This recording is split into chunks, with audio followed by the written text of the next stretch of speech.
Welcome to the Bubble Gut Show, where apparently everyone has bubble guts and can't play in the match tomorrow. But anyways, welcome, folks. Saturday evening call-in where we talk with you guys, the viewers. We'll cover some Salernitana.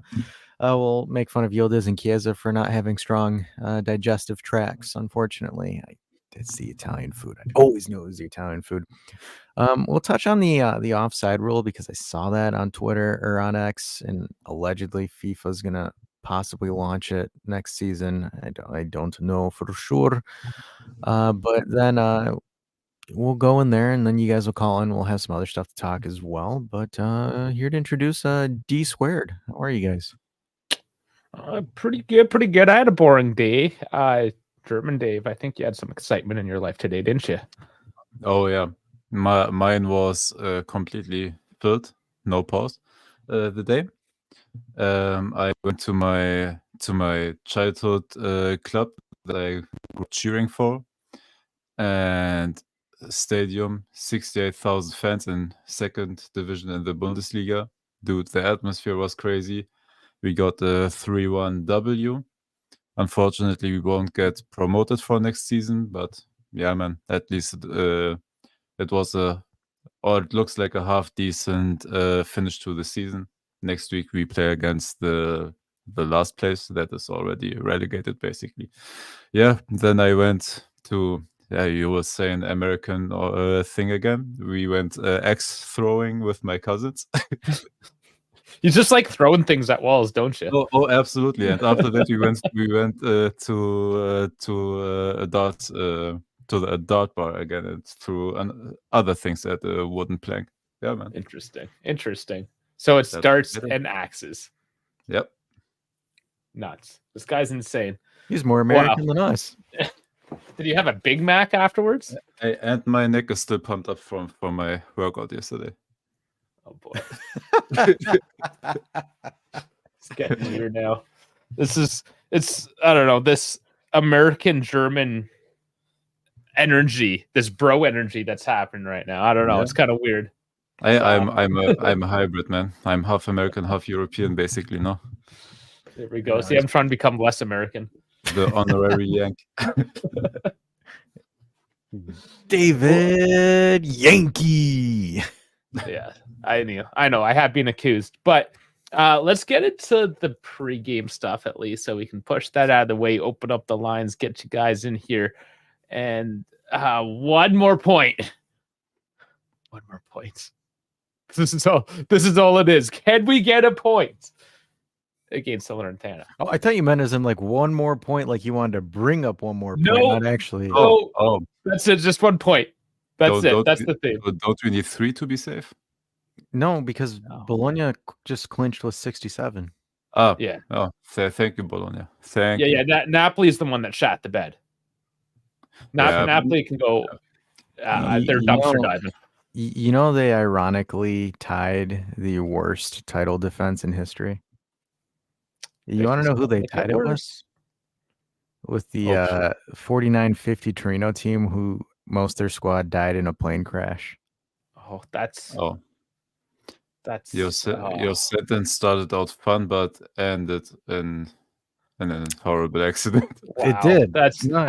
At one point you got to be like, it's kind of sad, but like, that's not even a dumpster fire. That's a plane crash fire. It's more sad on Napoli's part that a team that lost half their roster is practically like at that point where it's like Napoli didn't lose anybody. They just suck. They did use half the talent pool and the available coaching this season. They did, with the amount of coaches they've went through. Surprised they didn't go for Mourinho at the end of it, just to say why not. Why just 1 point? No, it is 1. So if Bologna's clinched. If we get one, we're clinched. Like for the top 5, right? Top 5. That's where it is, right? Top 5, you need 66 because, so for example, Roma's at 35 and they play Atalanta on the weekend. So if you were to get 67, it would pretty much, because we have the tiebreaker over Roma, because we beat them at home, but we drew with them in Rome. they're essentially your main competition for 5. So because with Roma and Atalanta playing tomorrow, and I'm suspecting a Roma loss, the highest that Roma could get is 67 to 66 points. 67 if they draw, 66 if they lose. That would be ideal if Roma lose, and then it's just like, okay, it's just Atalanta you have to really worry about. The problem for me is the most dangerous is Atalanta because they still have a game in hand. So if they tie, we want them to tie tomorrow, and then nobody really cares. I think you're better off if Atalanta win. Dude, can we please just win and stop the mathematics? I'm sick of it. I really want to practice my mathematics tonight, though. Dude, I'm counting down from darts the whole day, dude. I can't stop it. Yeah, listen, hold on. This has come from the guy that plays darts. That thing is nothing but like it's just throwing shit at a wall. But afterwards, there's a lot of math. See, the math is horrible, dude. To count a treble 17, a treble 16, and everything the whole time. Dude, I started studying law because I don't need math, and now I need it for the sport I practice. Gosh, I still can't get over what an absolute waste of a Champions League spot that Bologna is going to be next year. It depends if they keep their players, and they're, of course, speculation. No, they're not. No. Listen, they're either keeping their coach and all their players, or all of them are leaving. It's one or the other. I wish they would run it. I wish they would run it back. It's so hilarious if they keep everybody and none of them comes to Juventus. Dude, I want Allegri to have one more year. I just want Allegri to troll one more year. That's it. Dude, give me just Calafiori and let everybody stay at Bologna. Just for the shithousery. Yeah. Hey, how everyone mentions negative records of Allegri 2.0 Juve, but hardly anyone mentions we tied the consecutive draw record of Conte's 2012 Juve. Recency bias. Recency bias. True. Yeah, because that was like nothing but draws. And Allegri hate. Allegri hate. Well, because I remember back then when they won that Scudetto and like they were undefeated, you had like 15 freaking draws that entire season. Like that was one of the arguments that a bunch of people made back then was like, oh, you guys like drew like 15. I think, well, how many did we draw? 15? Something like that. It was like outrageously high. We tied it. Yeah. Good for us. One more point, guys. So tomorrow, let's dive into it. Here are the lineups, the projected ones, anyways. Dude, title. I'm so scared. I'm so scared, man. Don't be scared, Dave. You're an axe thrower now. You don't need to be scared. Just throw axes at walls. Who needs to be scared though? I fear no man, but Hina the starting lineup and maybe Alexandro. Dude, I'm already shitting my pants. Oh, no, there's no Sandro. Chiesa's running to alleged sickness. Apparently, he's got a niggle or a naggle. What did Allegri call it? A niggle or don't try to catch me up on that. See if I can find it. Allegri. He used a funny word. I don't know if that was just the translation, but I'd rather say he's got bubble gut. Well, no. So what kind of virus for sure. Yildiz for sure has got gastroenteritis. Okay, so Yildiz has the bubble butt. It's crazy. Yildiz now has it for a whole week. I think the last game was already out. He's gonna stop eating ass. And apparently he's what has the brother been eating? I don't know. Maybe he got some shawarma in the shady section of town. He got an Italian shawarma. The brother ate too much baklava. Okay, here it is. I found it. This is just a translation. This is from Beppy's translation, so maybe it's up. Apart from the niggles Fede and Yildiz have had, the other forwards are fine. What the hell is a niggle? So they've had some niggles. Why Beppe was there? Why doesn't he just say what it is? Are they not allowing him to say it? Like Beppe physically shook Yildiz's hand. It was posted by Mo, so maybe it wasn't his. Oh, maybe, I was going to say, I don't know. Like Beppe was at the Conte Nasa. He could have been like, "Hey, Chiesa, you got bubble gut or something?" Like, I mean, just something. Dude, like, they got niggles though. I don't wish it on anybody, but you can retract gastroenteritis from other people as well, because the viruses travel pretty quickly. So I don't wish it on anybody, but man, if you're surrounded by players who have it, brother, I hope Bep is okay. You say, oh God, could you imagine if he doesn't do a couple of live streams because he has the same thing? I mean, because I remember I saw him. He was with Yildiz, so it's like now if he gets bubble gut, it's because he was with Kanat. Oh, Yeah? Vlad, I had a delicious doner today. Oh man, Is it it was delicious. more so that the J Hotel or the Conte Nasa just don't have proper food quality checks or something? Is that why these guys are getting Dude, everything at intestinal viruses? Continental and at the J Medical is questionable, from the medical Listen, stuff to the eating the J eating disorder. Medical. J Dude. Medical is world class, gentlemen. The number 2 world tennis men's Yeah, men's but ranking. Yanis, what's his name? Yannick Yannick Sinner? Sinner. Yeah, I don't watch tennis. But he's at the J Medical. Number 2's at the J Medical. Okay, he's there, and then he's gonna contract bubble gut after. How funny would that be? Can we give him a 1-day contract to have him as left center back? You're really against well, how do you know? Maybe Sandro might get bubble gut and miss tomorrow. You know what's fun? The funniest part of all this? Yes, Sinner's in the J Medical. Everyone's in the J Medical. But because the tour is in Italy, Djokovic, the number 1, I don't know, some dirty old whipped a water bottle at his head, and he needed medical attention. Dude, Djokovic, dude, I love him as a player, and I even love the shithousery around him and everything. The brother's so entertaining, man. But he's just getting bottles whipped at him. That's just an Italian thing to do. Of course it happens. If you watch a Djokovic match, it's a whole movie, man. I love it. I still remember the one part where he was doing the exhibition with the mixed genders, and then like he was mocking the females that were serving, like they'd go like, and then Djokovic's like, like he's such a troll, and I'm here for it. Oh man, yeah, he's a funny guy. I really like, for example, when we look at this game, is there really like I could, shall we just Paramount Plus this and just wing it?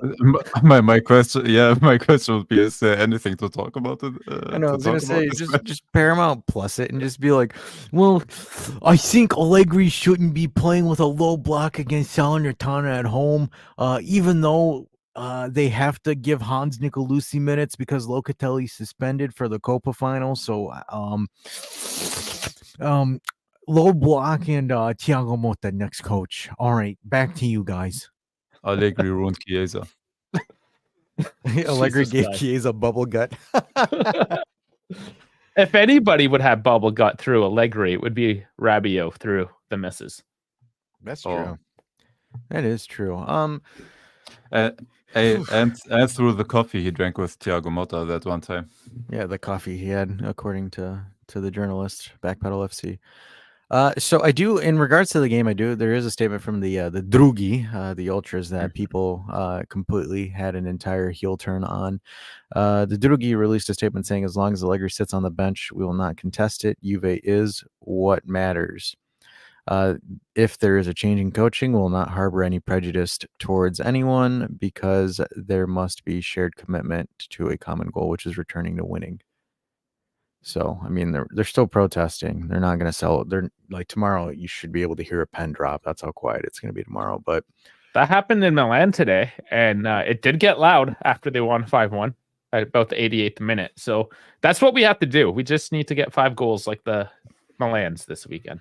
Yeah, I don't get why everyone's losing their shit over the ultras, right? Like, I mean, personally, I've always had my opinion where I don't care. Like, it doesn't mean much to me, whether, whatever. But I just, for me, it's ironic because people were bitching about, the board, like, oh man, darn, we don't have ultras, our stadium's quiet, our atmosphere sucks. And then like the moment the ultras are like, yeah, we're not celebrating because of, the issues up top. What? It's not like they Yeah, do dude. anything anyways. They're not that important. They're a bunch of losers that go to the games. I'm just like, you can't fucking win at this point. Oh my god, yeah, that is true. It's very ironic. It's just I can't help but find that just pure irony. And to be honest with you, in this game, like if I'm looking at the lineup, Locatelli shouldn't even play this game. He shouldn't. You need to give Hans the minutes. Hans is going to be your main midfield piece against Atalanta because again, Locatelli made a stupid freaking tackle and got himself suspended for the final. I can see maybe. I don't think that Max will trust Hans in a Copa final. I'm sorry, but I can't see it. Who else is he going to play? Yeah, who is he going to play? Dude, he will build like something crazy, but he doesn't trust Hans. He showed it again against Inter, where the poor boy had 7 touches or whatever. And I don't think that he will trust him in a Copa final. Like he will build something. Dude, I don't know. Fagioli wasn't available for that game, I believe. It's just for the last 2 games. Yeah, dude, I don't know. He will try something with Rabiot and McKennie sitting deep or whatever. I have no idea, but I don't think he trusts Hans. Here's what I'm going to assume might happen. Here's what I'm going to speculate. I'm going to speculate it's a midfield three of Rabiot, Cambiaso, and McKennie.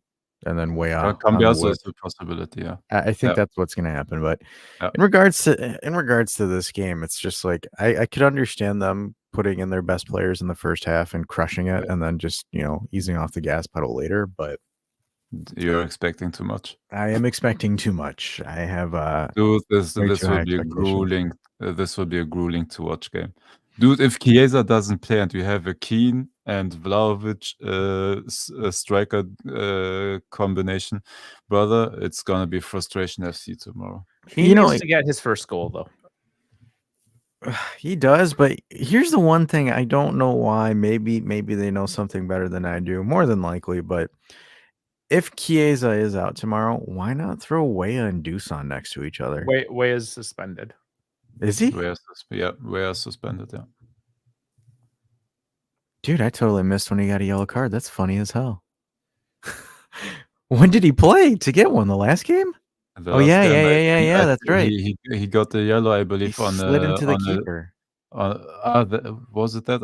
I had something in mind. Yeah, he slid it. Yeah, his dumbass slid into the keeper. Yeah. Oh my god, that's right. Wow. That's how like forgettable his match against Roma was. I even forgot that he got booked. The whole second half of the season has been quite forgettable. Vlad, my brother. I wish, brother. If you have this script, man. Yeah, we're getting 5 because the Milan's got 5 tomorrow. We're getting 5. It's not going to be a sleeper. We're just going to go full send. It's good. Don't worry about it. It'll be a good one. I do not see Kendreva, at least in this lineup, so no fake offsides. We'll be okay. Yeah, they're I don't know how true this is, but like I was reading it, it looks like FIFA's going to implement that new offside rule. Like the trailing body the part? hockey offsides. We're doing hockey offsides. We're going full hoser, bud. Oh fuck yeah, bud. Let's do this. Yeah, it was funny because people are like, so does that mean you're not going to see high lines anymore? It's like, yeah, unless you know how to actually defend. Like you gotta actually have to play defense now. There goes hipster ball. Yeah, hipster ball is dead. Sorry, Deterby's gonna be looking at the soup kitchen. Soup. I'm just saying, like. Hey, Dash, the Zerbi got a point today against Newcastle. Oh, fucking congratulations, dude! Congratulations. Oh, big congratulations goes out to the Premier League. 0 teams in 3 European competition finals. Just big clap for that. How the hell they lost against Olympiacos? They didn't have Emi Martinez. That's why. Oh my god, that's such a loss. Olympiacos is going to be playing at home. They're just going for the home. Oh yeah, home field charge. Like I think that's a lot of what their mentality is this year. That's why they're in the finals. I feel. Yes, I mean they're obviously good enough on the pitch to do it, but that's definitely a push to play in Athens. Oh, it is. We had that kind of push, but a certain coach decided to go for the point record instead of playing Yes. You know, the guy with the toupee, you know, that guy. That buffoon had an opportunity to end our European trophy drought, but Napoli's next coach. Yeah, Napoli's next coach. God, that will forever be like beef I hold towards Antonio Conte is because of that. Because the dude literally chose, let me get 102 points just so I don't have to play. Like what kind of coach sits there and passes up a chance at a Europa League for the point tally? Conte is exactly the kind of person. So fucking stupid. And then you have like certain people like, oh man, look at that. Nobody's gonna beat our 102-point record. It's like, oh my god, that's so fucking like, can we not turn into Arsenal fans? Can we not turn into Arsenal fans? That was one of the biggest things that pissed me off this year. Oh my god. We still have the 102-point record. You want to know who says shit like that? Arsenal fans. We still have the Invincibles record. We still went entire seasons without losing. I'm happy Inter don't have it. Dude, Dash, can you imagine if Leverkusen get the Invincible season, win the goddamn the German Cup competition, and win the Europa League, get a triple and an Invincible season? Brother, Arsenal fans will never hear the end of this. They will be the next Arsenal. Dude, Xabi Alonso against Roma. Dude, I don't know what dark magic that is. Dude, that is unbelievable. He spotted them. He turned around 11 games this whole season after the 90th minute. And you know it was funny because like you could tell dude, that IFTV. Have you seen how, dude? I called it in the group, in the Discord channel. I called it and it happened. It's incredible, man. It's the same thing with Carlo Ancelotti this year. Unless your name is Diego Simeone, magic. it's the same exact thing. Like Dark magic. It is like oh my goodness, I guarantee you IFTV was ready to lick their chops and say Roma defeated Leverkusen, they're the first team to defeat their undefeated. And then Xabi Alonso's like, hey man, anybody got a kid you can sacrifice? I need someone's kid real quick. Sell the poor kid sold. It's just like man, and that's the only game that Paredes looked like he was fucking broke glass too. Hey, please, I don't like Leverkusen at all, but man, please, Leverkusen, free us of the Arsenal shit talk, man. We need you. We need you. Well, and that's my concern is that you're having Juventino do that now. They're like, oh man, because like Inter being good, they're like, oh, guess what? You guys didn't beat our 102 points record. Guess what? You guys didn't win a season undefeated. We are already dead. That dude, the Juventinos. Sometimes I love, sometimes I hate this community. It's pathetic. It's pathetic. Dude, at some point they will get their second star. How are we as a dude? We have 3 stars. How is it possible that we still cry that they got their second, man? We're dude, away. It's pure hate. We just hate them. Dude, yeah, you can say 19, but at some point they would have gotten their 20th anyway. Dude, don't be a crybaby, man. Grow up. This is football. At some point, they will win it anyway. Dude, why the hell are you counting their championships, man? Care for your club and just give a shit on what is going on in Milan. Well, because, like, you know, back then, like, when they weren't good, like, they would talk about, oh, we're the only Italian team with a treble. We're the only Italian team with a treble. Now that we're not performing very well, we're like, oh, well, we got 102 points. We got 9 in a row. And it's like, guys, just win another one, and then you can talk shit when you win another one. Dude, it's oh my god. Sometimes I can't stand this mentality of looking what Inter is doing and dude, and letting it impact your whole life and your mood and everything.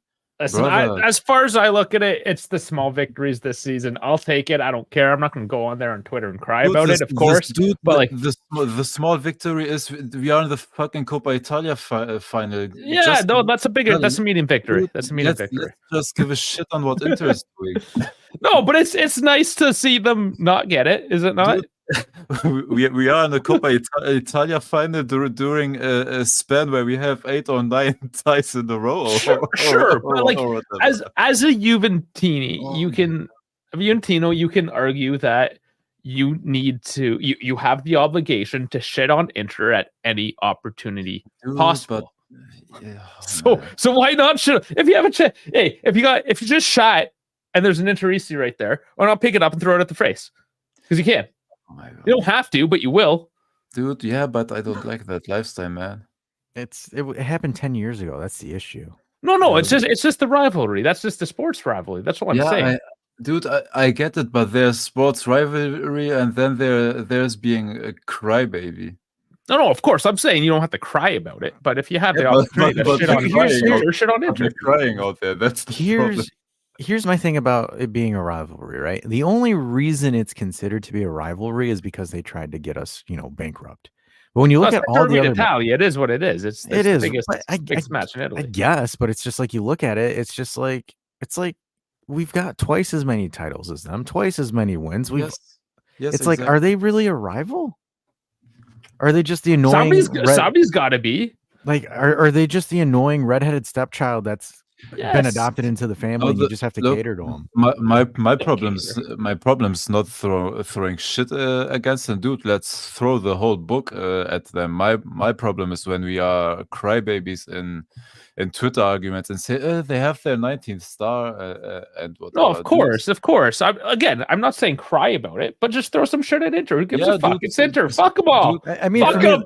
Move on. Fuck them. That's right. Yeah. The turd I threw at him was when they missed that pen against Atletico. That was my turd for the season. Dude, and I was like, okay, and that was hilarious. Dash still, some people still are in awe of how Lautaro Martinez controlled that ball when it arrived from the audience. But see, there you go. You just threw a little bit of shit. You enjoy it. Don't judge other people on what type of shit they want to throw. It's all shit. Again, don't cry about it on Twitter, but that's Twitter. Like, what else do you do on Twitter but cry? Because nothing intelligent ever happens. Yeah, you're right. You're kind of right. Yeah. And be more, criminals always keep on doing crime. Nobody actually comes out of like jail and is like, oh, I'm reformed. I'm gonna live a good life. No, the first thing they do is repeat their offense. Oh yeah. It's just everyone in Italy is a criminal. You have to be. You can't. That's how you work the system. It's too bureaucratic. You have to break the rules. You never get anything done otherwise. Fuck. Like you wanna win games? It's Italy. You can't fucking do anything there. They'll send the paperwork back because you put the date on it wrong. Yep. And the date was only wrong because they forgot to do it the fucking day they were supposed to. So I do have a thing for you, German Dave, that you might be able to breathe happily. Is Chilio, Alexandro are both declared out for tomorrow. Do we have substitute defenders? Yeah, you got Giallo. Yeah, Giallo might get a start. My brother on one leg. Oh my God. You play what you got. This is what you got. A couple guys got gut rot. Chiesa's probably out for Keane. Locatelli is your fourth defender. It's the 3-5-2. This is what we got. Dude, this is what we got. I think Thought Mob might actually be right because they can't, other than the Chiesa piece, but they might be right only because they can't be wrong. Let's play it just shows everyone else. Let's play a 4-man backline with Locatelli. A double we pivot do a double pivot between Rabiot and McKennie. This is basically what we do, anyways. Locatelli goes back, Bremer goes forward. It's a big old clusterfuck. Oh God! And this is against Salernitana's 3-4-2-1. This is pretty standard. Actually, that's pretty attacking for a Salernitana. They might be a little bit open if this is what they stick to. We've seen this before, though, where it says 3-4-2-1. They come in, match us up, 5 at the back, park the bus.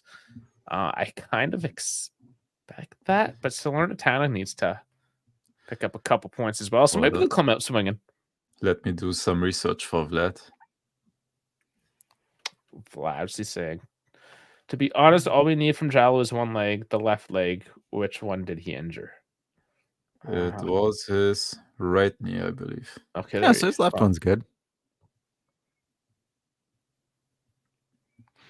He is the team that personifies the Michael Jordan style. Yep, right knee. So his left one is good to go.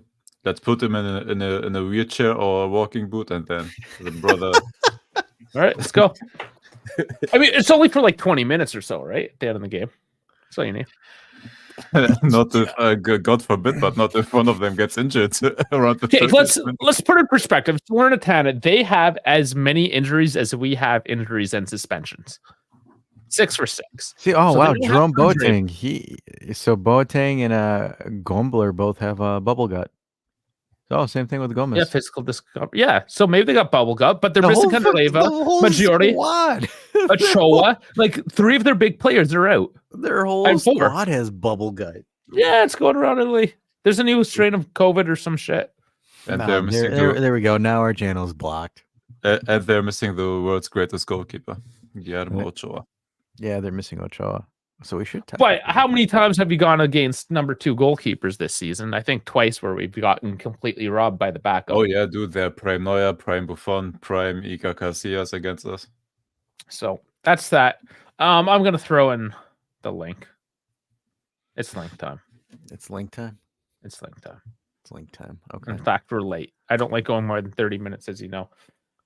Okay. We forgot to do all the intro nonsense too, where we tell everyone, ask them, beg them to like and subscribe, push the algorithm up there, all that good stuff. And Do we just Dash, pull that out of the way?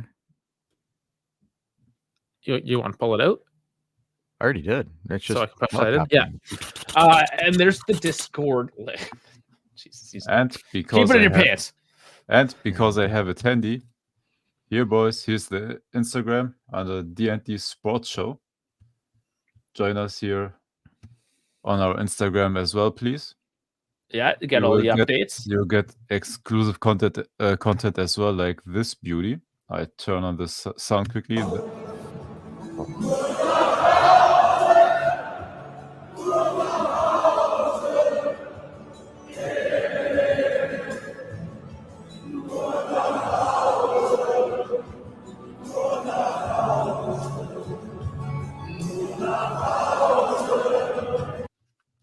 Yeah, man. That is German Is that fans. is that where the finals going to be played this year for the Euro? If the final is played in Berlin, I believe, yes, it is that stadium. Yeah. Dude, the stadium is a beauty, man. Oh, absolutely. The stadium is a beauty. 68,000 fans in attendance. Dude, the atmosphere I still have chills while seeing it. And we have ultras that don't have your club under what is it called? Under they don't hold the club hostage. That's what I wanted Yeah. to They say. don't. They're not mafia fans. Well, because they Yeah. kind of own the club in a sense, right? They need to be Yep. successful for them to make money. They don't Yep. need to sabotage to make money. Unlike all of our ultras. So And Go ahead. also, this is my idea. I am a member of the club as well, so I have voting rights. Oh, there you go. The Premier League doesn't have that. no, they don't. No, they don't. No, they just have your credit card. They just have your credit card and they just give you watered down garbage and tell you it's the best league in the world. So I kind of want to talk about this while we wait for other people to come on. We'll keep it a little bit, fresh. So with Liverpool officially out of the Premier League title race, Klopp leaving after 9 years with the club, Yep. 1 league title, 1 Champions League title. Would you consider that a success? It is a success in my opinion. The problem is, and not only him, it's also the problem that Mourinho had and that other coaches at big clubs had as well, that he is against this juggernaut of a Manchester City club. Mhm.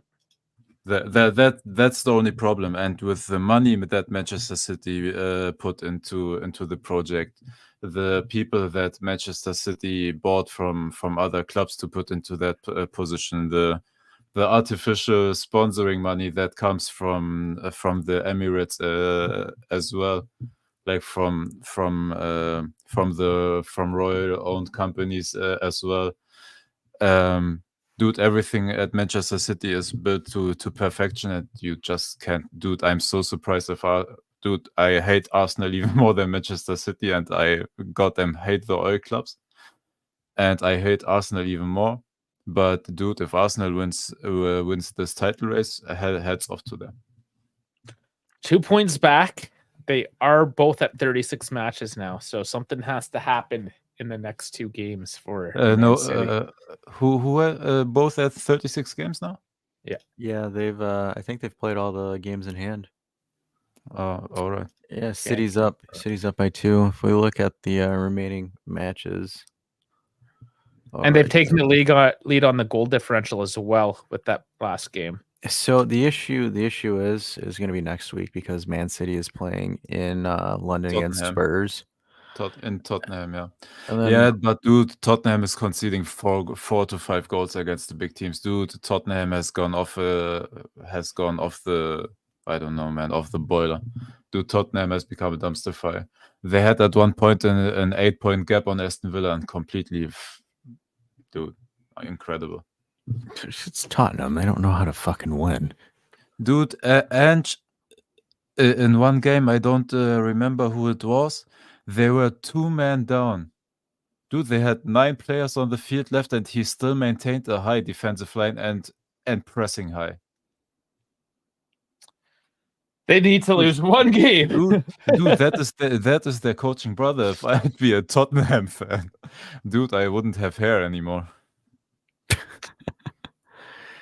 So the final day, technically Arsenal play Man United tomorrow.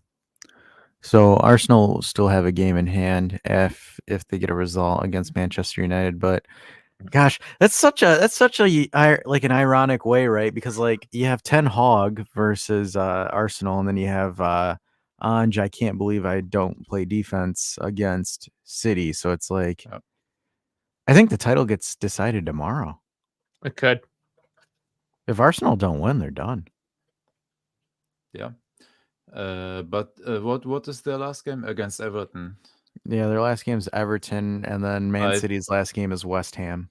I think Arsenal will out, and you're right. If City wins tomorrow against Tottenham, it's Tuesday. They play Tottenham on Tuesday. Tuesday. Sorry, if they play Tottenham, then on Tuesday, that's the decider, in my opinion. See, for me, it's if Arsenal loses, I think that's the decider. Yeah, 100%. But I mean, if Arsenal win, then it comes down to what City does against Tottenham. Yeah. See, it's a quick turnaround. They might have a bit of fatigue. I doubt it. Playing away. We just need them to lose. If they lose, It gets exciting. I just want some excitement. That's all. I understand. No, I'm totally with you there. It's just I don't think it's going to happen. It's like waiting for Napoli to lose so they don't get the Club World Cup, right? It's just like, here's the irony with the Premier League is like City just does this on purpose. Like they'll spot Arsenal and Liverpool like an 8-point gap, like an 8-9 point gap at Christmas, and everyone's like, "Oh my God, can you believe it? Manchester City is gonna lose the Premier League to Arsenal." Like And that's like the last 2 years, and they won't. and then they catch up, and then it's just like, oh bollocks, Arsenal's done it again. They've bottled it. Like it's just like that's all you hear at this point. Arsenal had before the World Cup, Arsenal had a 9-point gap, I believe, on Manchester City. Dude, they came back from the World Cup. Manchester City sent barely any players to the World Cup. They came back refreshed. Dude, Pep pulled out his best tactics. Dude, if you give Pep Guardiola a month to prepare for the rest of the season spell, to give him a month to revisit his whole games he already played, and he has the time to look what his best lineup is. Dude, they won out. I think there was only one tie. They didn't lose after the World Cup and won out, and that's how they won the title. And Manchester City is that way. Dude, they are just that way. It is the only chance other clubs have is, like Dash said already a couple of times, is if Pep leaves. That's it. That's the only way you win.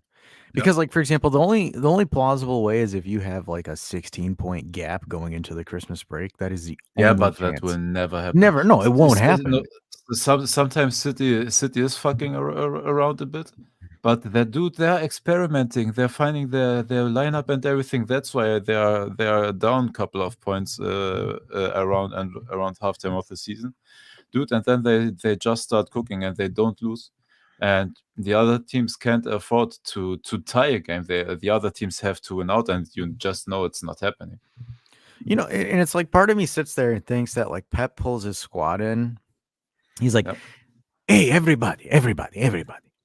What if we, to keep it more fun, we go down 12 points to Arteta, and then we win out? Dude, that is crazy. How you play the football. That is like sex on the pitch. Like, you know, it's like part of me sits there and thinks like Pep's just like pulls in the roster. He's like, hey man, let's fuck around for a little bit. Let's give these guys hope, and then let's just rip their souls out. Like that honestly, dude, this year, last year. Dude, and the craziest thing is, if they are behind you, it doesn't matter how many points that they are behind you. Like, imagine it's a 15-point gap. You tie a game, they win the game. You're already hearing the footsteps because you know, like every time they want, just with a small snap, dude, they will turn it on. Well, and it's removed the whole parody of what the Premier League is, right? Because everybody's sitting here, best league in the world, everybody's competitive and blah, blah, blah. And it's like, no, it's not actually. Like, the Premier League's a one-team race, and then like it's like you're playing against Verstappen. It's like, hey, you know he's always gonna win, and then it's just like, great, congratulations to whoever hits P2 and P3. Like Lando Norris just fucking beat him, all right? It's happening. Okay, just he's going, McLaren, he's my team, McLaren.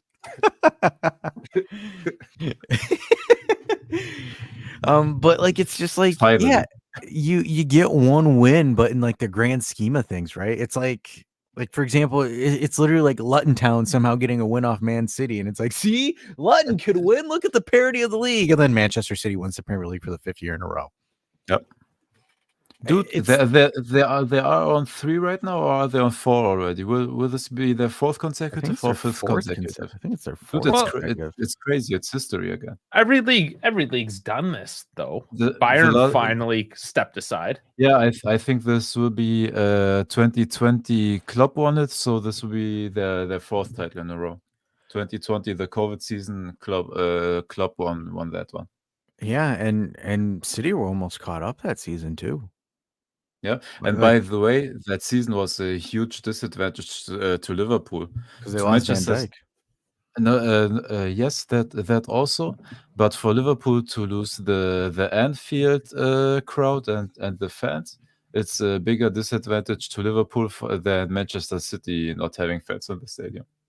Yeah, I mean, it used to be an advantage until Atalanta went to a dark, cold night in Anfield and then came out 3-0.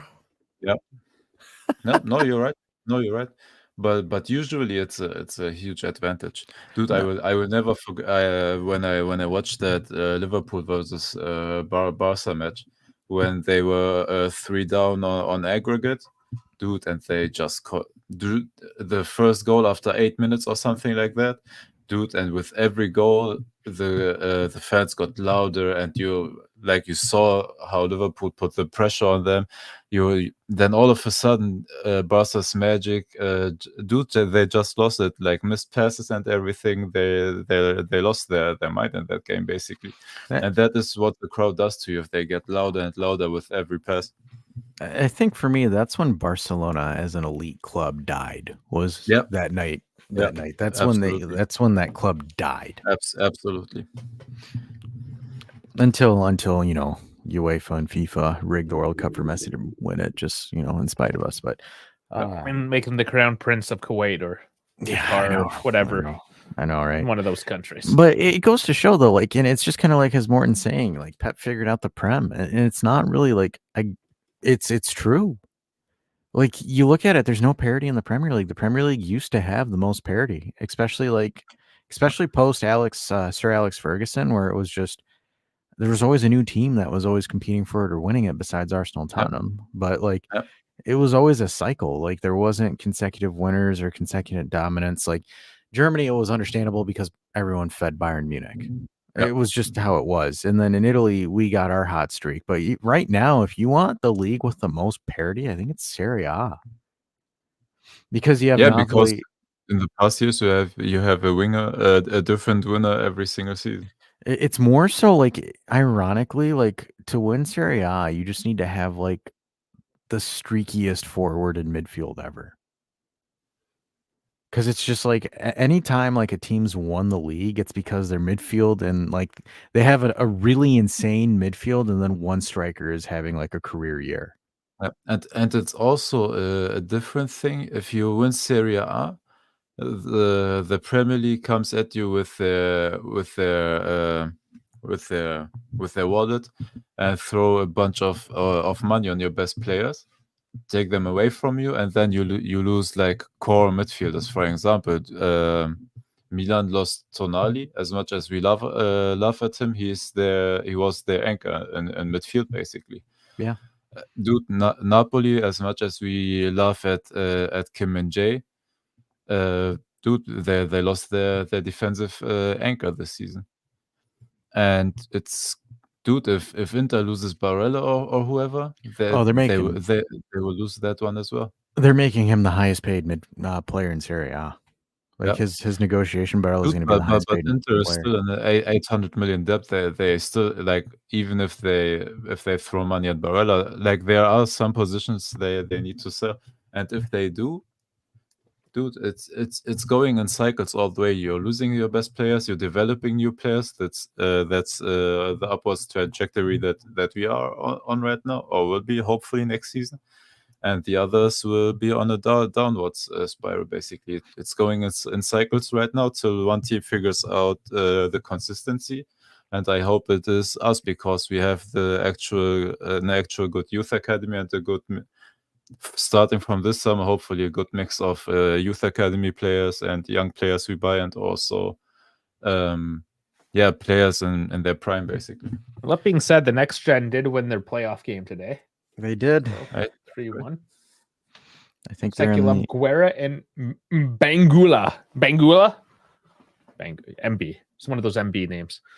So yeah, they're going. This is the round of 16. You said, Dash. Round of 16. I think that's the next round they're in. So it's a very Serie C playoffs are like the longest playoffs ever, because you've got the round of 16, and then the quarterfinals, then the semifinals, and then the final, and then because it's like, I think it's like 30 something teams, 32 teams originally. And then I think they're all one-off games. And then here's what sucks. If you tie, benefit goes to the higher ranked team. Mm-hmm. So like you have to win. Like that's how tough that is. Yeah, no, it is a tough playoff, but I mean, when you finish 7th and you can still have a chance to get promoted, I guess it kind of evens out in that sense. So this is interesting, right? Martin talking about Torino. Torino lasting in Serie A this long is very impressive to me. Cairo's always put money into it, and also like Torino had Belotti that was playing very, very well, and Cairo made it difficult for him to leave. So Belotti was responsible for keeping them mid-table. And then like for the last 3 years, Ivan Juric defensively locking them down kept them into the league. But here's where things get interesting, because I was talking to this with Misak, is Ivan Juric is leaving Torino at the end of the season. Yeah. So if there's going to be a time that Torino might get relegated, it's probably next year. The problem also, Torino is always like cashing in on a good player, basically, that they develop, and they are able to spread the money they earned on pieces that fit the depth, and that's how they built a stable foundation to what Ivan Juric needed. So that helped them as well. And I think the problem is now that they don't have like a player that has developed that they can sell for that much money. Unless it's Buongiorno, but Buongiorno would be the only player that's worth a damn over there. Which news on that just popping up as we started this. Gentoli was looking at him. I don't see why. I think he's terrible. It doesn't matter, because he's such a Torino fanboy since he was 7 years old, apparently, that he's like, no, screw it. I can't play for Juve. So he's equivalent to Federico Gatti for me. Yeah, he's like legitimately another Gatti. Very similar. Terrible marking, terrible game reading. All of it is just not good. I don't like it at all. Oh man, if Juric came to Juve, people would riot with how negative his tactics are. Juric ball. Yeah. And you know what we haven't done at all, and Vlad has been so patient. You just wake up and then your heart is just pumping. Boom, boom, boom, boom, boom, boom, boom, boom. Yeah, so those moments are crazy. It wasn't even me that did it this time. Dude, No, I was gonna ask, was this history? Was this the first time that Dave did it? Yeah, it wasn't me. No, it's not the first time. I mean, I've done these things without you, Dash. Like, fuck, I just didn't want to forget, and I wanted to throw it in kind of randomly at a part that made no sense, just to keep people on their toes. We've got KB that asks for it now too. He's not here. A few of the regulars, I don't know. Maybe people are actually having a Saturday night instead of hanging out with us. The weather's No, good. it's Don't blame 'em. Mother's weekend. And there's Some that, countries have Mother's Day today, some other countries have it tomorrow, some had it yesterday, so it's like Fair. That's fair. Plus, it's Oh, super nice out. So. I didn't answer Vlad's question. So Vlad says, Dash, when did Juve as a big club die? When we bought and subsequently got rid of Ronaldo. When That's did the easy no. answer. I think the answer for that is when we sacked Maurizio Sarri and replaced him with Andrea Pirlo.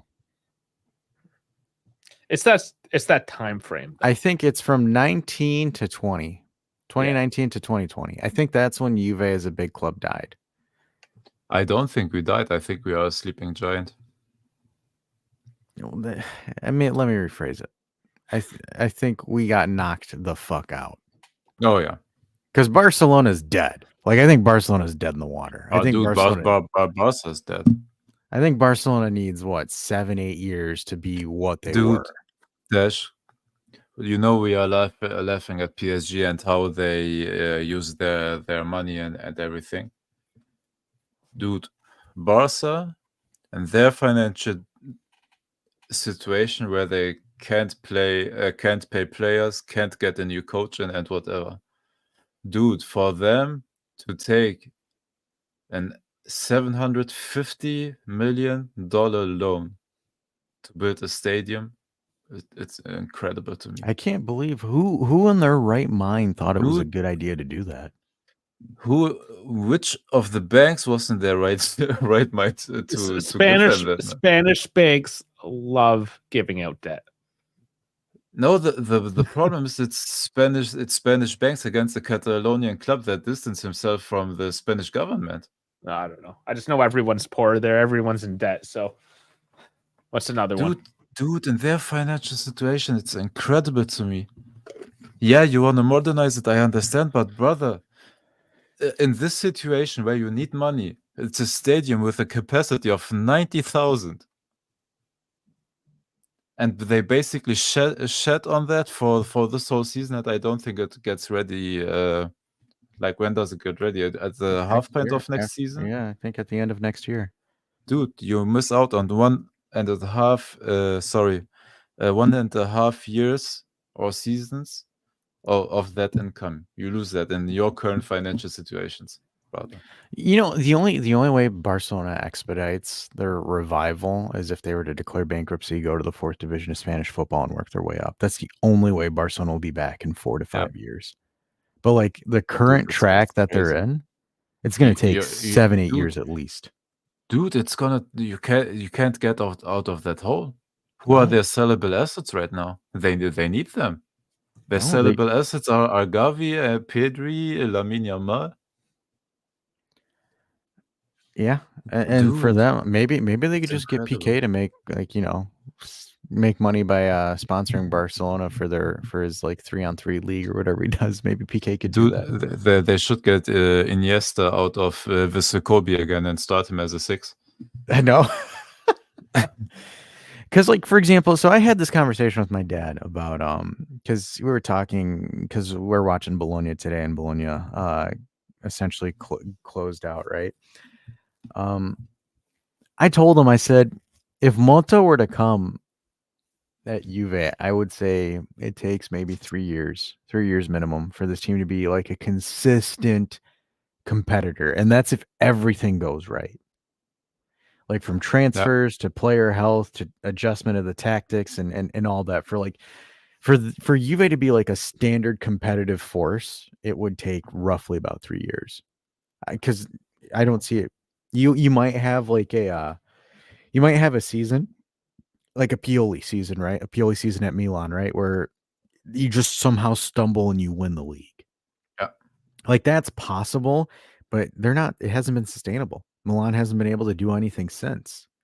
So it's like with Motta at Juve, and it's the same thing with whoever else comes in, because it's just more so like the root issue is the club is in such a terrible position over the last few years, where to really reset and get players into the program, players that are making sense, players that fit the bill, Yep. and having the financial liquid Yep. assets to do that, it's going to take 3 years. Yep. Like I don't like. I'm telling folks, don't expect the Scudetto next year. If it happens, it happens. But let me ask you a question on that one. I agree that it shouldn't that the Scudetto should not be the objective or what the fans expect. But let me throw this question at you: do we have to compete for the Scudetto? Like, do we have to be in the realm of it? Because I think, like, Giuntoli is on a 5-year contract, right? Yes. So it shows that we trust him, or that we have to trust him at least. So do we expect him, or do we have to expect him doing like that much effective changes that we are ready to fight next year? Like, we're always not kind of win it, of course. expected. Whether we're supposed to be or not, we're always expected to be. Yeah, but we knew this season that we would challenge only for Champions League, and we overperformed in the first half of the season, basically. We still, because me and Dash, and yes, you can say Fajoli, Pogba, before they left, things looked a little bit more positive, but there was a lot of positivity going into the season, and we held on to it for the most part. I mean, we're still battling for a third. It's not trash. It's not, right? Like we're not, we're not gritting our teeth because we're looking into the Champions League places. We're in the Champions League places, right? It's not like 2021 where, we had to grind until like the last 3-4 weeks just to break it into the top 4. So the question that you gave me, right, is should we look at competing next season? I'm going to go on the contrary here and say no, that's not going to be an expectation for me. The reason why is because if anything has showed us in these last 4 years of Serie A, there is so much parity that it is so difficult to predict. Yeah. Because, like, for example, who was going to expect Napoli to have a double-digit lead to win the title last year? Nobody. Same thing with Inter this year. Who thought that they were just going to go on a hot streak and not stop? And then the previous year from Napoli, who thought that Inter was going to fumble it and Milan was going to clinch it the last day of the season? Yeah. And then even if you look before that, because the Milan team that won it, the same Milan team that Pioli came in, they had a good second half to the season. Nobody was expecting them to win the whole thing. They weren't even on people's radars to go all the way. Yep. So for me, it's difficult, right? It's difficult for me to say to compete for the title because Serie A right now, the field shifts so damn much that you don't know what the benchmark is. Because, like, for example, in England, the benchmark right now is Man City. That is the clear gold standard. Maybe you can throw in Liverpool if Klopp wasn't leaving, right? If Klopp wasn't leaving, your two benchmark rosters are going to be Man City and Liverpool. I'm not throwing Arsenal in there because Arsenal have not warranted a benchmark status. They haven't done anything. Competing doesn't mean doing.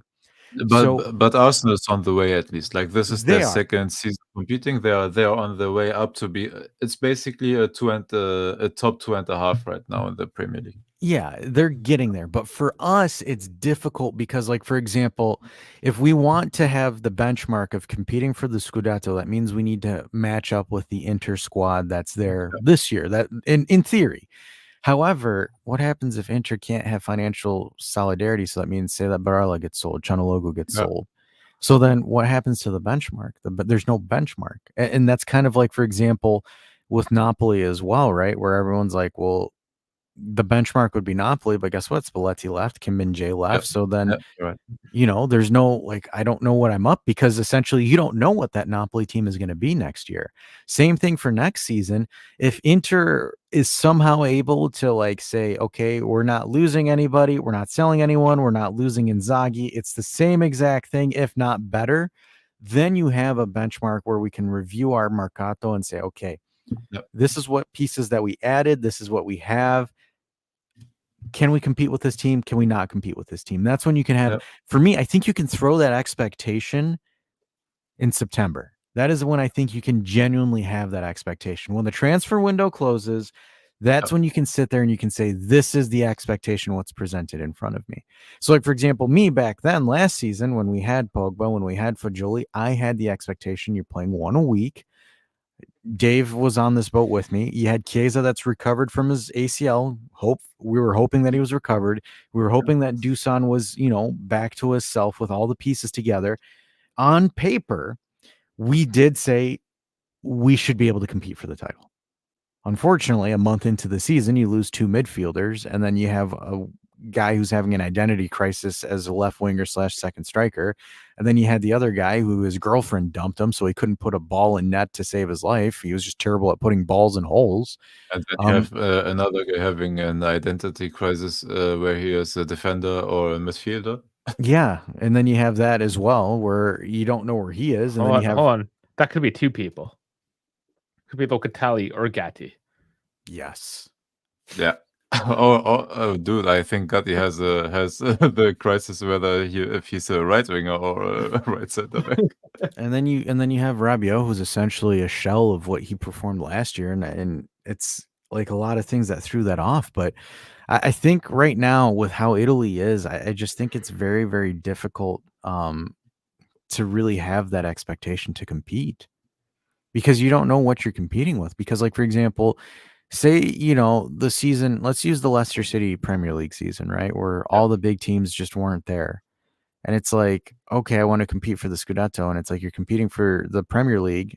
And then it's all those garbage teams. And you're kind of like, did we really take a step forward, or did the teams around us take a step back? So I don't think competing for the Scudetto is a good expectation to have. I think qualifying for top four at a certain week threshold, then I could comfortably, basically. Yeah. Yes.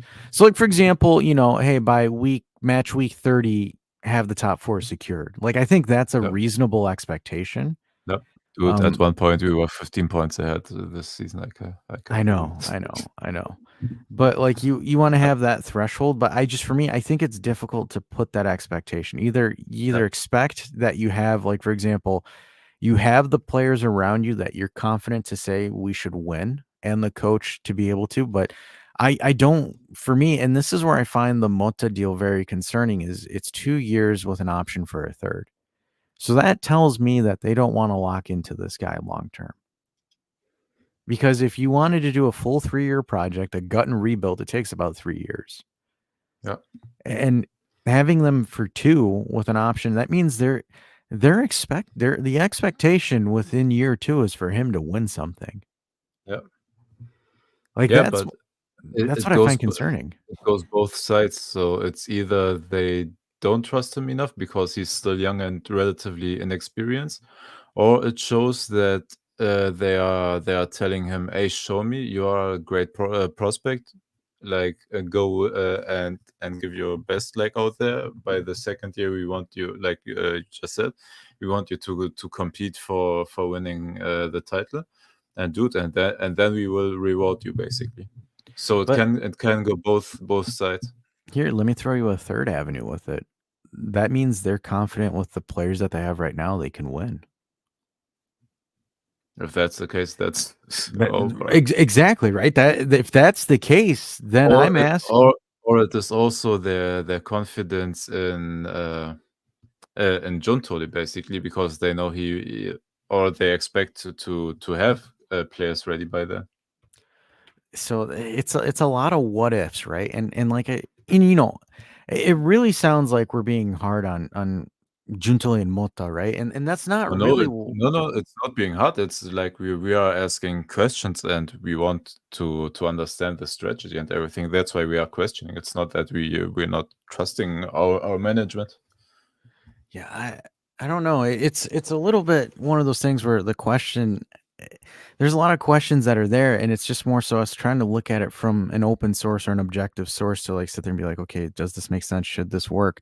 And that's why I have it, because like I do have concerns where it's just like, okay, great, I'm giving him a 2-year contract, so that's telling me that either A, they're confident in what they have right now, and they're like, okay, show me what you can do. And if that's the case, if he fizzles out, you've essentially wasted 2 years.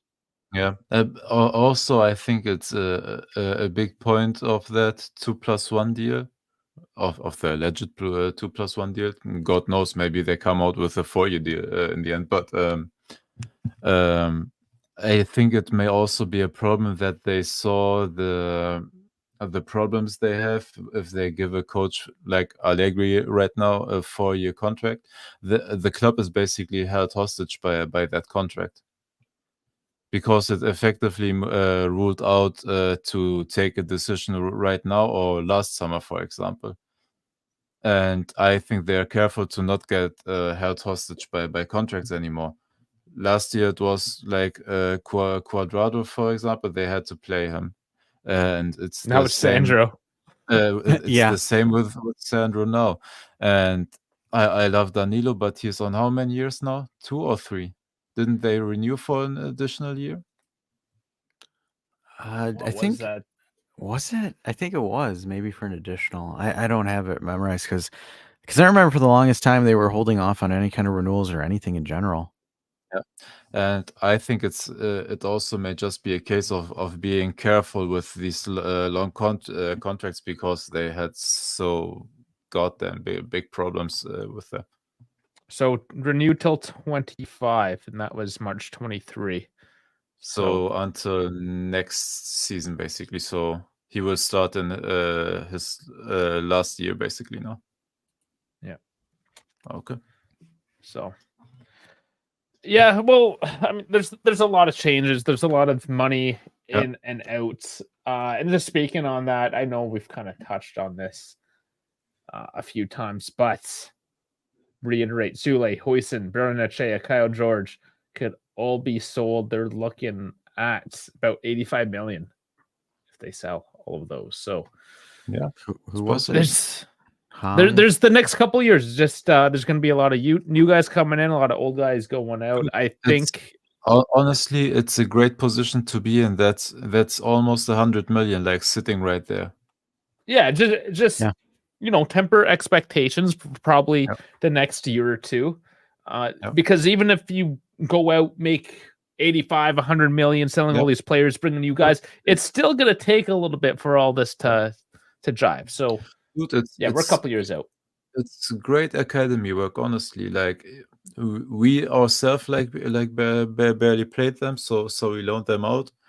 They're on the stage basically for the football works, for the football world scouts, managers, and everybody to see them. And dude, we are sitting on a gold mine, and we should be happy and all proud about that. So if we can use them for ourselves, we can use them, and if we want to sell them, dude, we can cash in. It's a great position to be in. And if anything, you should only, in all expectation, you should have maybe 1 or 2 that's potentially breaking your first team, and the rest should be just tangible assets. Well, that's like, for example, that's only the ones that you think are actual world class, keep them, and the other, dude, it accumulates. If you get like, do you think Sule is world class? No. Dude, no, he's going to be a good player, but I think he's average. Like, I think he's average to above average. That is 30 to 40 million sitting right there if you don't think he's world class and you keep him. I think Yildiz is the one that we agree will be world class if you give him the time. Is Huijsen in your mind world class? No, not yet. Too small. He's not complete. Yeah, it's too small. Not a complete, or he has to kind of move up the pitch a little bit. Not be for me, he needs either within the next 1 to 2 years, either bulk up enough or be able to play at an elite level consistently at the loan. Like, for example, I would say the next move for Huijsen is a 2-year long loan, or he shows by year 2 that he's a bona fide starter or an elite player when you pull him back and then you keep him. If not, then you sell him for the value that he's worth. He's Yep, going to be our because- next Romero. He's going to be gone for a couple years. We sell him. Everyone's Yep. going to be upset, and then he's going to be trashed somewhere else. Like Ravella. Dude, he's 40 million. His value is 40 million right now. Like not his actual value, but the clubs that are interested are in a bidding war. And that's And ironic there's- because he and there's barely other stuff. plays. He barely plays. That's what I makes would it ironic. cash. I would be very tempted to cash in at 40 mil for him. I Right would now.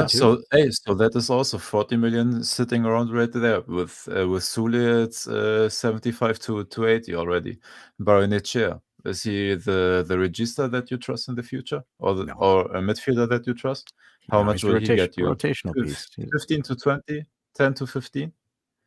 Yeah, I would There say you have all- 20, there 25 if you're lucky, right? There you have already between 95 and 105 million. And that's not even adding in Ailing Jr. That's Yeah, and 25. De Winter's sold. There's The Hey. winter brought you already 8 million in, and the add-ons will, or the bonuses will come at some point, hopefully. But that's 8 million already in the back. You paid Ronaldo's wage with that. Yeah, well, yeah, the unpaid wages. That's Well, not his I whole mean- wage. I mean, yeah. I mean, that's it goes to show, though, right? Like, for example, it goes to show how important this is because Atalanta launched their under 23 squad. And Dash also, like, let's say we don't renew with Rabiot, the money that we save on that one. Oh, you And- save a whole bunch. Just Sandro leaving, the money that we free up there. yeah, that's what, another 15 plus million between those two wages. Yep. We're still we're still paying around half the wages of Rovella and Pellegrini, and their obligations will get triggered. So that will go off the wage bill as well. And what else? Sandro, we mentioned. McKennie, there has to be a decision if he will renew or if we sell. That is money off the wage bill, and also, what is it, around 15 to 20 million? Yeah, and that's if he does get that might be sold. a wash though. Who, McKinney? Well, because if you get rid of him, then you need depth in that position, right? So I think so. Yeah, but I mean that's 135 million. Now with McKennie added on that one.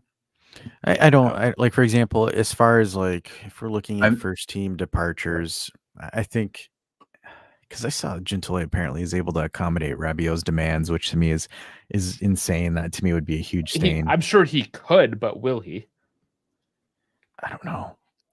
Like that to me is like if Rabiot, and this is where I would get pissed, right? Rabiot has to make his intentions clear.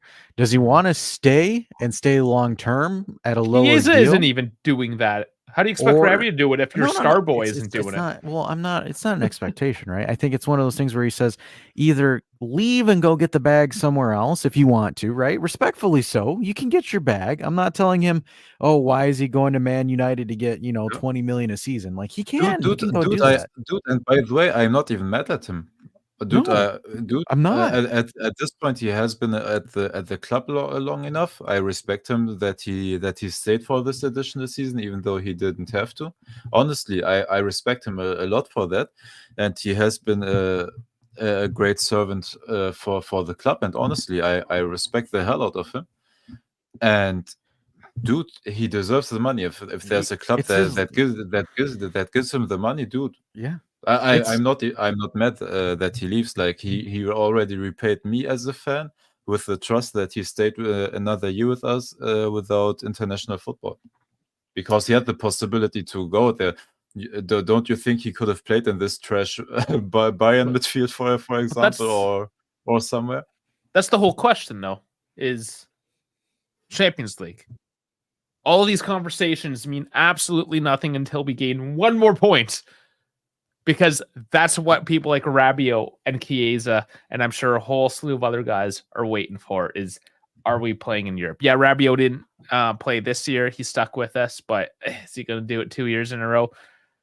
I think Honestly- I think Chiesa's waiting more so on a formation change than Dude. Champions Yeah, League. that the Allegri, but again, the Allegri decision is going to come after we met our objectives. It won't come until after the Copa match, honestly. Dude, So I have to admit something like that that I had like deep in my heart a couple of weeks ago. Honestly, I was considering in my head just the thought experiment of us missing the Champions League, and we miss on those 80 million. but instead of getting that money, we have to sell basically the whole team and get the money from everywhere, and we clean house completely, and that gives us don't have those thoughts. Those bad thoughts. Yeah, I know they are bad thoughts, dude. I know they are bad thoughts. That was the toxicity I had towards Chiesa. Go put soap. I said, hey brother, is it worth playing Europa League? But we lose. No, you need to go clean yourself. Oh yeah. I don't know. Like for me, it's like that's why I came to you, Padre. It's for me, like I said with Rabiot, if he wants to get the bag, go get the bag. I mean, it's if he wants to stay, then say, hey, I'm staying, and I'm because like if he stays at the same wage, I think that's to me is ridiculous. Like I think it is. I think it is, right? Like for example, and also he's got a year older as well. Yeah, like if he stays at the same level pay, that's to me that's like on Giuntoli. Like, come on, man. Like with all due respect, Rabiot isn't producing what you are going to pay someone at that wage with this new structure that you want. It's Guys. essentially like an Alexandro.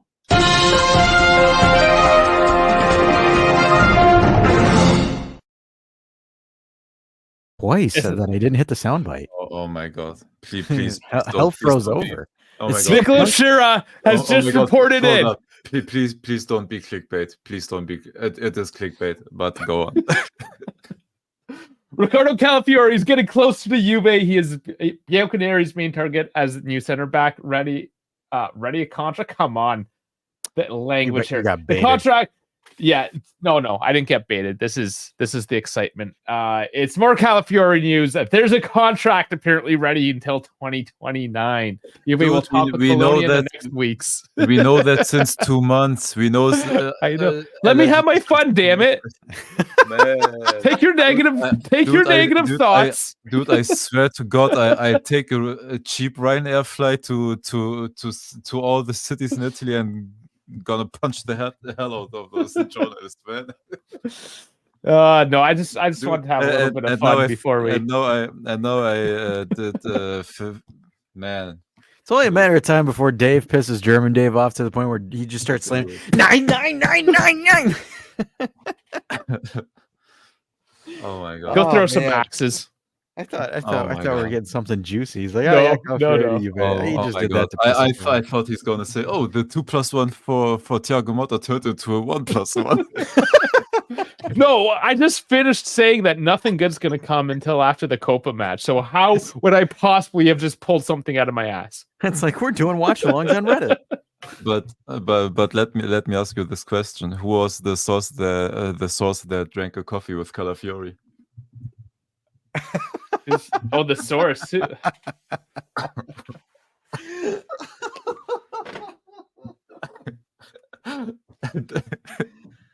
That was the most stupidest news report tweet I have ever heard. Oh, Rabiot and Motta have great relations because they had a coffee with each other a few weeks ago. Dude, can we block these journalists until the last game and then turn the notifications on? Few more breaking news, days, guys. Rabiot and Motta best friends because they both shit sickles. Breaking news: Juventus will have a game tomorrow. What? Breaking news: the sun will rise. That's you never know that for sure. That's not a guarantee. That's fair. But there is a guarantee that there is a Juve game tomorrow. We will be watching that one along. It is a nooner for us Eastern time zone. So that's 6 in Europe, a bit earlier for you guys tomorrow. So hopefully you can all join in. I'll be there. I'm assuming German Dave, you in for that one? Yep. Dash is going to be working the line. Mother's Day. I'm going to get railed by a bunch of cougars. Oh man, tomorrow's not going to be a fun day for you. No, not at all. That sucks. But so is Monday. You know, I've always hated Mother's Day. I know it's a hot take. I've always hated Mother's Day. No, it's not. It's fine to hate holidays. It's no like. So let me piss off the one guy in the comments. Let me cook because we say the word cook too much. No, because like for example, I've always find it like super ironic where you have this day and you have a bunch of people that go over the top for their Dude, moms, and is it it's it's like Valentine's Day for moms. I know it's like that, and it's just like you can just tell how some people are like like disingenuous with like how much they care about their mom. They're just doing it for like the social media pop that Oh yeah, comes with it. Because like for me, I've always been private. Like and like some of the viewers that follow me on social media, like I rarely post my family on there because it's just like it's yeah. my thing. I'm like Kendrick Lamar, like leave me in the darkness, leave me alone. So it's just like for me when I owning a restaurant and I'm there and I just listen to like these people that are like super like this needs to be perfect for my mom because of this and this, and it's like, bro, for the other 364 days you've probably told her to fuck off or this and that, and it's like, stop it. Well, my So whole idea with these holidays, Valentine's Day, Mother's Day, what have you, why do you need a day to celebrate? Have you fucked that Thank person you. off so much the rest of Thank the you. year? Thank you. Absolutely, you're right.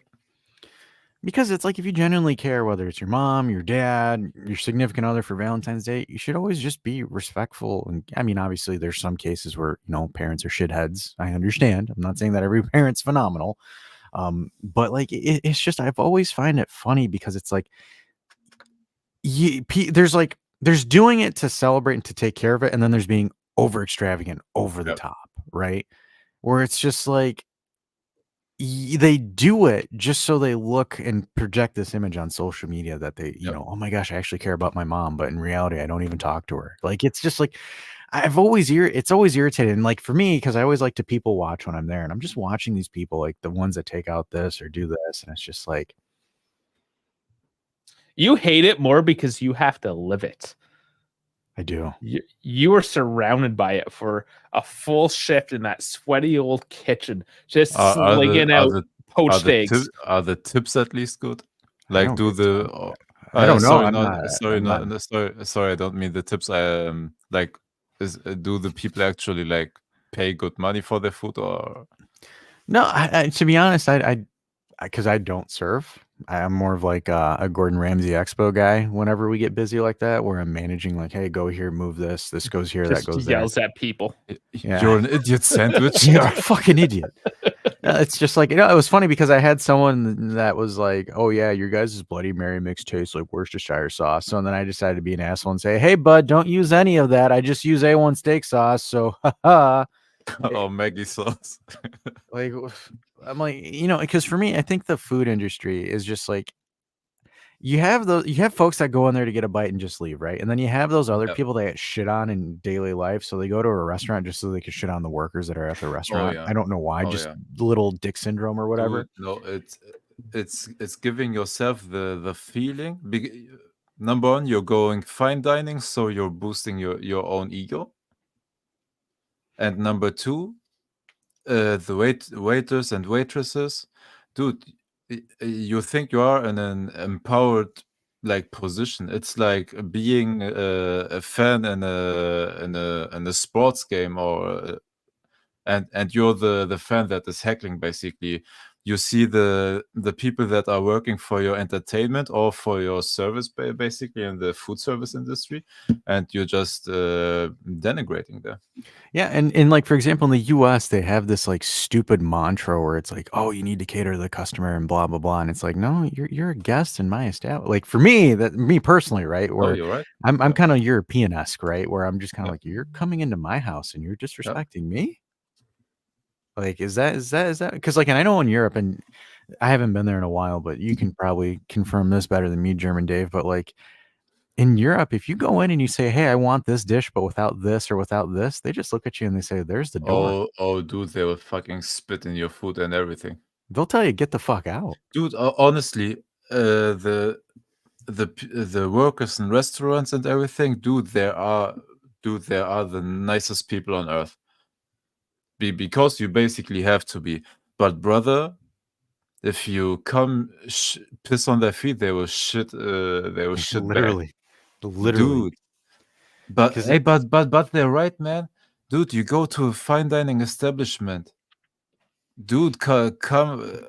Dude, I understand when they're fucking disrespectful and everything. because Dude, who do you think you are? Vin is asking us, is tipping using? I don't think you don't tip in German or in Europe. I Oh, don't yeah, believe yeah, so. we tip. You do now? Yeah, we You tip. can. I Yeah. always because Yes. I remember It's back then, tricky. last time I was there, they're just kind of like, you shouldn't do that. It depends. Oh, It really no. just depends where you are. Like I can tell you in Macedonia that you can if the service was good, but it was not a lot. It was 100 dinar, which is like 50 Yep. cents or something stupid. Yeah, Sure. because they pay them well there, where it's like here in the United States, like the servers don't make much and most of their money's from tips. But like I know for example in Japan, like if you tip someone in Japan, that's taboo. Like that is huge taboo. So No, for us it's actually good, and you also see the workers being like being thankful and everything. Today at the stadium, for example, we got hot dogs, basically, like nothing crazy, and I paid $25 for the hot dogs and gave her like €5 on top, and she was incredibly happy because I don't think she gets like tips from anybody else. yeah, And dude, honestly, I know I bought those expensive as hot dogs in the stadium today, some expensive weenies. but you see us that woman is there like making hot dogs for around 30,000 people, like, dude, during halftime all of them are coming out and are in the goddamn dude, they are waiting in a row, and she's constantly working and everything. And if you can make the day of somebody that has that much of a stressful job, like I'm happy to, and especially like if she's nice and everything during serving, then I'm more willing. Like, yeah, I'm willing to tip, of course. Yeah, because here in the United States, like they're entitled, like they feel like they're entitled to the tip. Like, It's- oh, I don't want to take this table because they don't tip well, and it's like, well, It's a maybe if you're- cultural thing too. Like Yeah, there's a reason why tips exist, and I don't necessarily want to get into race wars right now, but Can I ask you a question? How much is a stadium beer for you guys? For example, in a football match or a hockey match or whatever, So what do you pay for 15 a to beer? 20. it depends. It depends on the sport. So, like for example, if I were to go to an NFL game, I would probably have to pay upwards of 150 for one person for the ticket, $150, That's and cheap. then food. You think that's cheap? That's like Yeah, in I'm the looking cheap at seats. like 250 to go to a hockey game. Dude, for me again today, it was $70 for 4 tickets. Yeah, no, like Yeah. for example, me, if I were to go to an NFL game, and that's like sitting up in the high rows, like if I were to go down to like a closer to the sideline, is like $400, 400 to about $1,000. If Yep. I wanted to have a good seat, the cheap seats are like 180 to 200, but if your team is really good, they get inflated to $300. Like for Yep. example, good luck getting a Lions home game ticket this year because they're good. It's like $300. The only spot where you have like price fluctuality is if your team is good, it's ridiculously expensive. If your team is ass, then it's like pennies on the dollar. They get Yep. tickets. Because the thing is like they get you at concessions, like to buy like for one person to get like a full course meal or something like a hot dog, popcorn, pop, and all that stuff together, you're looking at like $25 to $30. Like the only city that has cheap concessions is Atlanta. So if you go to like anything that's owned by Arthur Blank, so the Falcons or the Atlanta United, they have like $4 hot dogs. Like they have cheap stuff. But like if I were to go to a Lions game, if I were to go to a Tigers game, if I were to get any kind of food, I'm looking at $8 for one item. The drink is an additional $6 to $7. So it's like American sport. All I'm gonna say is that that's cheap. Hey, that sounds pretty good. Because I thought you pay like $20 or whatever for a beer, because I Yes. paid for No. for We do. €4.90 for a beer today. Canadians do. Our bread Amer- water, is like, the funny thing is our bread water is the cheapest thing. I call it Americans bread water. don't pay a lot, Jerky. even at jacked up overpriced places, unless maybe it's California or New York City. But Americans' food concessions, just generally speaking, is way cheaper than Canada. Canada is like the same price. It's like the same as going to Europe with the euro. Everything's overpriced except the euro is actually worth something. That's the only difference. Maybe Yeah, that's man. just Trudeau not making sure that you guys just don't go outside. It's definitely got no. He was trying to. Again, I'm not going to get into the politics, but fuck that guy. He's like, I don't want you all going out. I want you all to stay home and forget about Listen, everything." that guy is not a hoser. He does not know anything about the common man. So- Don't even allude to that. Is he a plant like Drake, like an industry plant? Just like put there, just exist. I think so. Yeah, he's a puppet. He's a face for the New World Order for the. As long as he doesn't like kids like Drake, that's just weird. We Oh, can't confirm or deny any of Dash, that. Is that please leave Millie Bobby Brown alone. I don't even know what's going on with that. That stuff is just rap battles are the dumbest fucking thing. No, Hey, it's like- my question is, will Taylor Swift ever return with a diss track? Well, if she gets broken up, that's going to be the biggest breakup track ever. When Oh Kelce, yeah, if breaks up Travis with her. Kelce and her don't work out, that's gonna be a Oh, full man. blown. It'll be a the- touchdown of a breakup album. The Oh, good brothers, Lord, Dave. dude, the brothers' career will be finished after that one, man. You know, Taylor Swift's like practically the mobster of music right now. Oh yeah, It's She's like true. the Yeah. She's like the mafia don of music. Like there is nobody bigger than like dude, Drake couldn't even it's touch her. crazy. Dude, it's crazy. Not even Beyonce, and Beyonce was like a couple of years ago the biggest like pop culture artist that there was out there. Yeah, And Taylor Swift just casually like pockets Beyonce, and it's crazy, man. like no, she casually pockets Messi and Ronaldo. That's how freaking popular yeah. she is. Oh yeah. Like Dave and I looked at it. I remember you and I looked at it one thing where we asked AI about Taylor Swift, and she's like, Taylor Swift totally eclipses Ronaldo and Messi because she has a larger fan base of 14-year-olds. Oh yeah. I guess that's how you need to make money now is just off 14-year-olds. No Drake. Teenage girls started watching football because of her. Ish. Yeah, I mean they turn the TV on. They don't know what's going on. Yeah, but hey, dude, but that is what brings the TV companies the money. Doesn't stop the advertisement revenue. Dude, the TV companies don't care if they watch for the game or for what they watch, but they Well, watch. get some hot Eurovision chick from one of your fucking TV shows there and put her in some footy matches. Let's go. We need a European T Swift. I understand that, but there's no way. Like, for example, could you imagine if Taylor Swift started dating like Jadon Sancho? Like Borussia Dortmund would be the most popular Mason, club in Europe. or Mason Greenwood. Yeah, Karim Adeyemi from Dortmund is with a German rapper. She's third Swiss, third German, and third Albanian.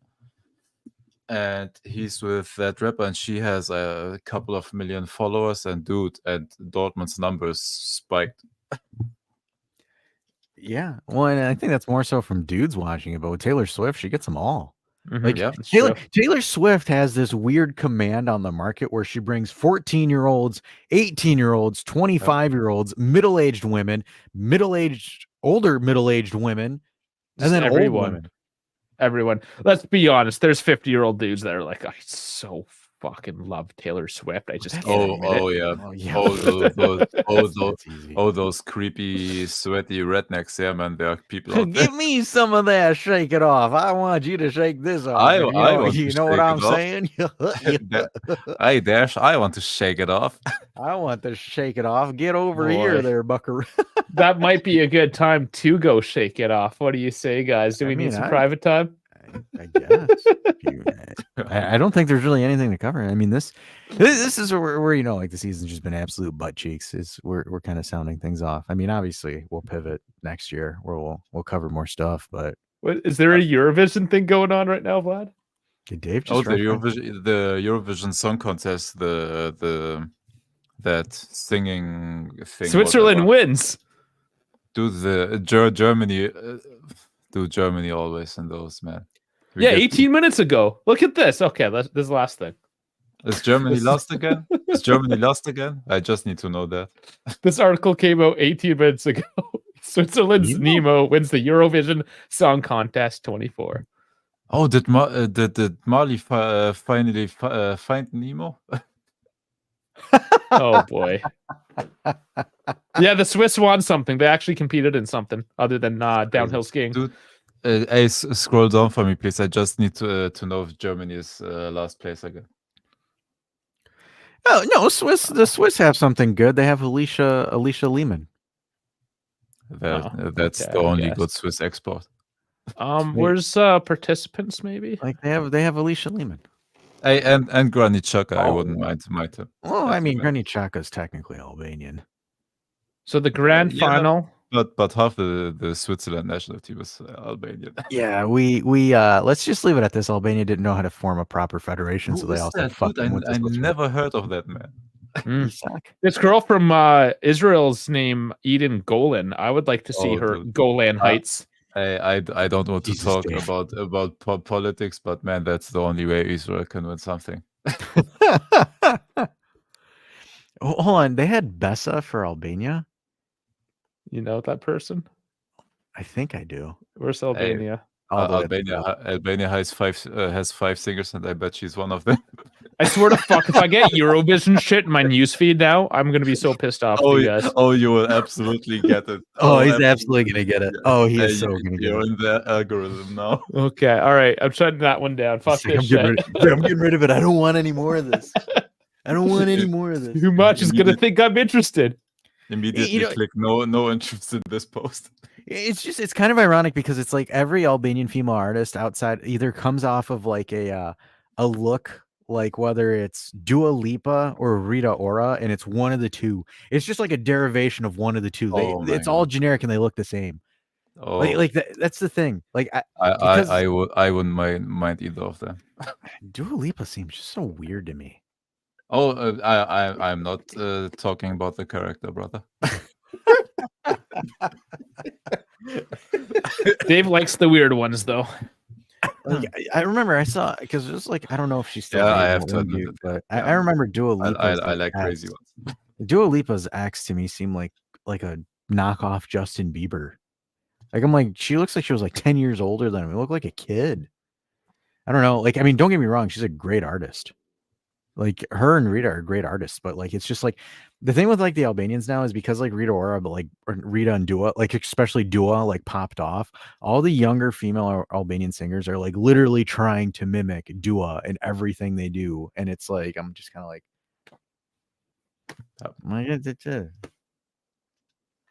I don't even know who this chick is now. Rita Ora? You don't know who Rita Ora is? No. She's the one that was in Fast and the Furious. Hey, I Dave, be careful watch when that Googling. trash. I'm just saying, be careful before Googling, before you show your screen. Just be careful. You know, that's actually an interesting point that Vincenzo says. Like, is Dua Lipa the European Taylor Swift? Not big enough. If Ronaldo isn't even big enough, I don't know. Hold up, is there somebody we are missing? Maybe. I could. That's a fair. Adele, dude, we thought for Adele is British. Does she count as? Does she count as European? Brexit doesn't count. All right. Hey, she's disqualified with the Premier League altogether. Goodbye. Yeah. No, like Adele for me was like hot in like 2011 to like 2013, and she kind of just fizzled out. Just kind of like her weight. Didn't get it because she's skinny now. No, I don't know any of this shit. Oh. I'll be honest, I don't know shit. You uncultured swine. Yeah, now we're gonna get a bunch of British people pissed off because Dave doesn't know who Adele is. I know Adele. Yeah, that's. Did she lose weight though? Yeah, she lost a lot of weight. The British fans are pissed off with us anyway. It doesn't matter if we shit on Adele now. They might even collaborate with us. Oh, she's actually kind of hot now that she lost weight. Oh, dude, not just kinda. She's a baddie, quite the baddie. No one. Dude, I don't think anyone. Your British accent is crazy. You should do more shows like that. I should talk like this the entire episode. And people don't think we are Yanks anymore. Oh, absolutely, that's perfect. I can talk like this, and I can make fun of the Yanks, and then we can get more viewerships from the UK. I mean, it's a great idea. Yep. Maybe, just maybe, I might be able to get myself Kate Abdo because Thierry Henry, unfortunately, is fumbling the bag harder than anybody I've seen. I'm sorry. I absolutely share your opinion on Kate Abdo, but I don't know if it's worth taking a fight against Malik. I don't know if I can do this thought podcast anymore if you're going to sound like one of those guys. Wait, I thought her and him aren't a thing anymore. I thought they broke it off. That's why Jeremy Carragher got in trouble for cooking her for it. Oh no, Jamie just got in trouble because it was weird comments basically, but they're still all together, and I think they will get even married. They are engaged. Poor Terry Henry. Dude, the brother is still trying. Laura Wood smokes Kate Abdo. I think But Poppy but Laura Woods can't speak German, Vlad.